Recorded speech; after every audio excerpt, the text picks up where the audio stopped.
Abu Sa'id Mirza was an important ruler in the Timurid Empire. He was a great-grandson of the famous conqueror Timur, also known as Tamerlane.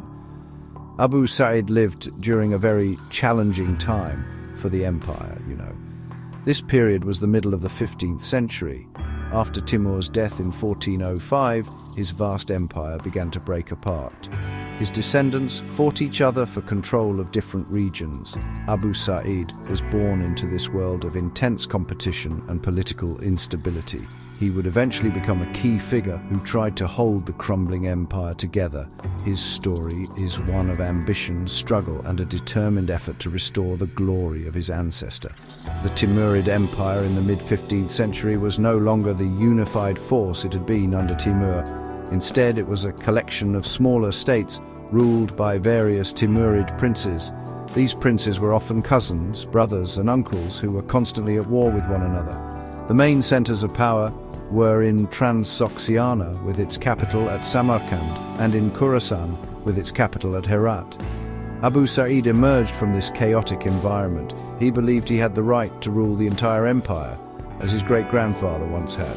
His life was a long and difficult journey to claim this inheritance and govern a land that was always under threat, both from within and from outside forces. Abu Sa'id's reign, which lasted from 1451 until his death in 1469, represents a significant chapter in Timurid history. He managed to reunite the core eastern territories of the empire, which had been divided for decades. He established his capital first in Samarkand and later in Herat, the cultural heart of the Timurid world. His time as a ruler was marked by constant military campaigns and complex political dealings. He had to face rival Timurid princes who would not accept his authority. He also had to deal with powerful nomadic groups like the Uzbeks to the north and the Turkmen confederations to the west, who were eager to take advantage of Timurid weakness and seize their lands. This video explores the rise and reign of Abu Sa'id Mirza. We will look at his early life and the difficult path he took to become the ruler of the Timurid heartlands. We will examine the major challenges he faced, from internal family rivals to powerful external enemies. The video will also discuss his significant achievements, including his efforts to maintain stability, promote trade, and support culture in his realm. Finally, we will consider his legacy. Abu Sa'id is often remembered as the last effective ruler of a united Timurid empire before its final decline. Abu Sa'id was born in 1424, a time when the Timurid dynasty was already showing signs of deep division. He was a descendant of Timur through Timur's third son, Miran Shah. This lineage gave him a claim to the throne, but it was not a direct or superior one compared to his many cousins. His early life was spent not in the grand palaces of Samarkand or Herat, but in the less central regions of the empire. This experience taught him about the harsh realities of Timurid politics from a young age. He learned that power was not simply inherited. It had to be won and defended through military strength, clever alliances, and a great deal of personal determination. He saw his relatives fight and betray one another for power. His path to becoming a ruler was not straightforward. As a young man, he served under his relative Ulugh Beg, the famous astronomer king who ruled from Samarkand. Ulugh Beg was a great scholar, but not a very strong military leader. When Ulugh Beg was overthrown and killed by his own son in 1449, the empire fell into even greater chaos. Abu Sa'id saw this as his opportunity. He decided to make a bid for power himself. However, his initial attempts to capture Samarkand failed.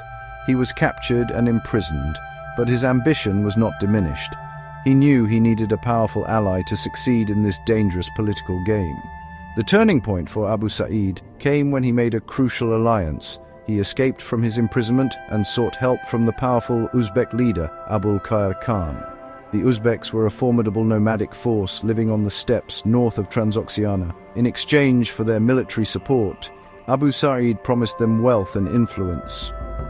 With a large Uzbek army behind him, Abu Sa'id marched on Samarkand in 1451. He defeated his rivals and finally captured the imperial capital. This victory marked the beginning of his reign. He had successfully used an external power to secure his position within the fractured Timurid world, a risky but effective strategy. Once he was in control of Samarkand, Abu Sa'id's first task was to consolidate his power. He was now the master of Transoxiana, one of the two main Timurid territories. However, his rule was far from secure.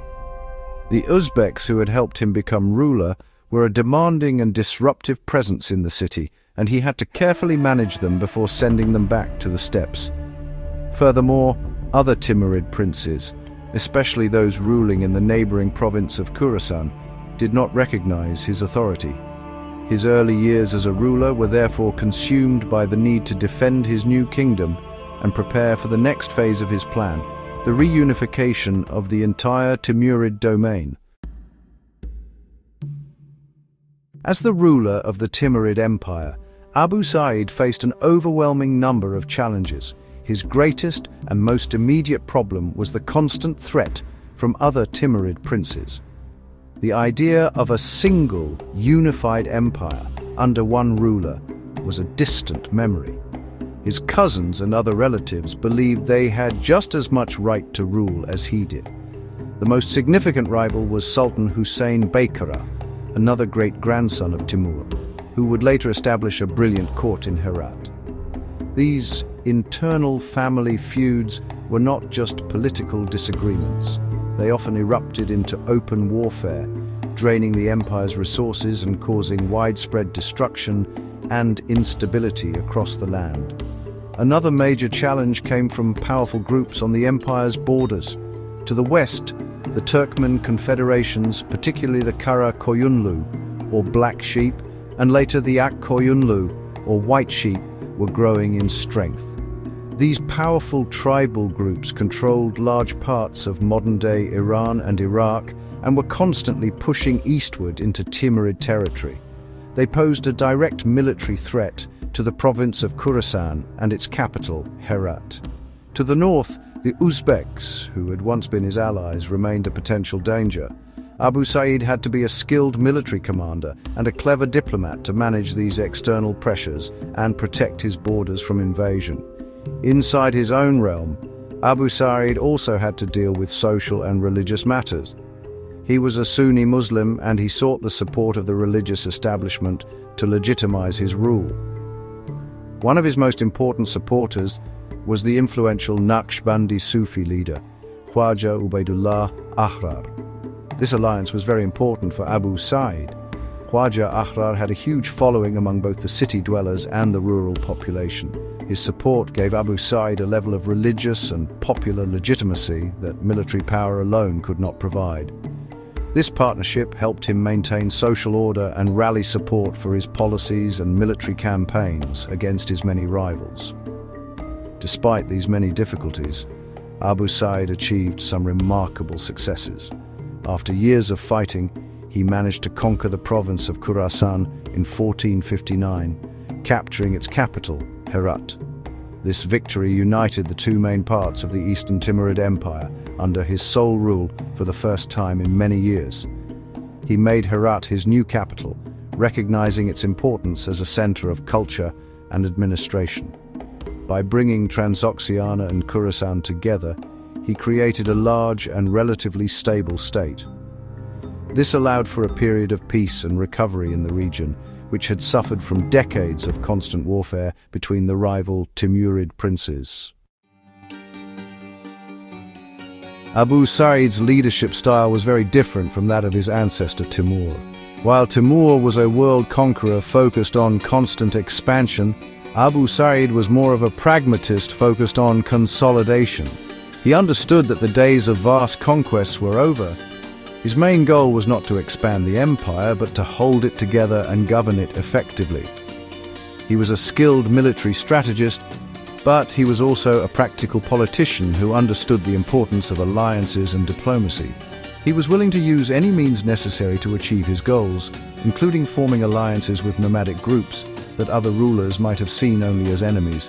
This realistic approach made him a unique and effective leader for his time. One of Abu Sa'id's greatest achievements was restoring a degree of stability and prosperity to the lands he ruled. By putting an end to the constant civil wars in Transoxiana and Khorasan, he allowed trade routes to reopen and agriculture to recover. He was known for being interested in the welfare of his people. Historical sources report that he promoted justice and tried to protect the common people from the corruption of officials. He supported irrigation projects to improve farming and made efforts to rebuild cities that had been damaged by war. This period of relative peace and good governance made him popular with many of his subjects, who were tired of the chaos that had come before him. Abu Sa'id's reign came to an abrupt and disastrous end. His ambition eventually led him too far. In 1468, he decided to launch a major military campaign into western Iran and Azerbaijan. He wanted to reclaim the territories that had been lost to the Ak Koyunlu Turkmen, led by their formidable ruler, Uzun Hasan. This campaign proved to be a fatal mistake. Abu Sa'id's army was defeated in the harsh winter terrain of Azerbaijan at the Battle of Karabakh. He was captured by Uzun Hasan's forces and, in a final act of Timurid rivalry, was handed over to a rival prince who had him executed in 1469. His death immediately shattered the unity he had worked so hard to build. The legacy of Abu Sa'id is complex. He is remembered as the last Timurid ruler to control both Transoxiana and Khorasan. His death marked the beginning of the end for the unified Timurid Empire. After he was gone, the empire split apart for good. Sultan Hussein Baykara took control of Khorasan, while Abu Sa'id's sons fought over Transoxiana. This infighting weakened them and paved the way for the Uzbeks to conquer the region a few decades later. However, one of Abu Sa'id's grandsons, a young prince named Babur, would survive these struggles. He would eventually leave Central Asia and go on to found the great Mughal Empire in India, creating a new and lasting Timurid legacy on a different continent.